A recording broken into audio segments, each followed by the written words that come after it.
नमस्कार श्री स्वामी समर्थ माझ्या यूट्यूब चॅनलमध्ये तुमचं खूप खूप स्वागत। आज आपण स्वामी महाराजांना नवस कसा करायचा हा व्हिडिओमधून पाहणार आहोत, त्यामुळे तुम्ही हा व्हिडिओ स्किप करू नका, शेवटपर्यंत पहा। तर चला तर मैत्रिणींनो, मग आपण व्हिडिओला सुरुवात करूया। तर आपल्याला स्वामी महाराजांसमोर बसायचे आहे व बोलायचे आहे, मी 21 पारायण करते, 108 पारायण करते, 51 पारायण करते। तुम्हाला जर एखादी इच्छा पूर्ण करायची असेल तर तुम्हाला त्यांच्या पुढे बसून संकल्प घेऊन 108, 21 पारायण, 51 पारायण, 11 माळी 21 दिवस जप, तारक मंत्राचा 21 दिवस सेवा, या वेळेच्या माध्यमातून आपल्याला स्वामी महाराजांना नवस बोलायचा आहे की जसं सोनं नाणं चांदी या पद्धतीला आपल्याला नवस बोलायचा नाहीये, कारण स्वामी महाराजांना सोनं चांदी हे पाहिजेच नाही। स्वामी महाराजांना आपण जास्तीत जास्त सेवा केलेली आवडेल, त्यामुळे तुम्हाला त्यांच्याकडे नवस बोलताना फक्त सेवेचा नवस बोलायचा असतो। मी एवढी सेवा करतो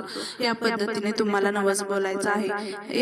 या पद्धतीने तुम्ही नवस बोलता, मी 1 वर्षाच्या 108 पारायण करते असा तुम्ही नवस बोलून संकल्प सोडून जे तुमची इच्छा आहे ते स्वामी महाराजांना सांगून जर तुम्ही 1 वर्षाच्या 108 पारायण पूर्ण केले तर तुमची जी इच्छा आहे ती नक्कीच स्वामी महाराज पूर्ण करतील, कारण स्वामी महाराजांच्या एकदा सेवेत आलं तर स्वामी महाराज कधीच कुणाला काहीही कमी पडू देत नाहीत, हे खरं आणि खूप सत्य आहे। त्यामुळे तुम्ही जास्तीत जास्त स्वामी महाराजांची सेवा करा, तुम्हाला नक्कीच अनुभव येईल। किंवा ज्या व्यक्तींना एखाद्या व्यक्तीला गरज आहे, खूप काही अडचणी असतात, खूप मानसिक त्रास असतो, तुम्ही सेवेत येऊन तर पहा, एकदम मन शांत, काही जरी नाही भेटलं तर मनाला शांती, मन खूप फ्रेश किंवा वाईट विचार ह्यापासून तर सुटका होते। त्यामुळे तुम्ही स्वामी सेवा करून पहा।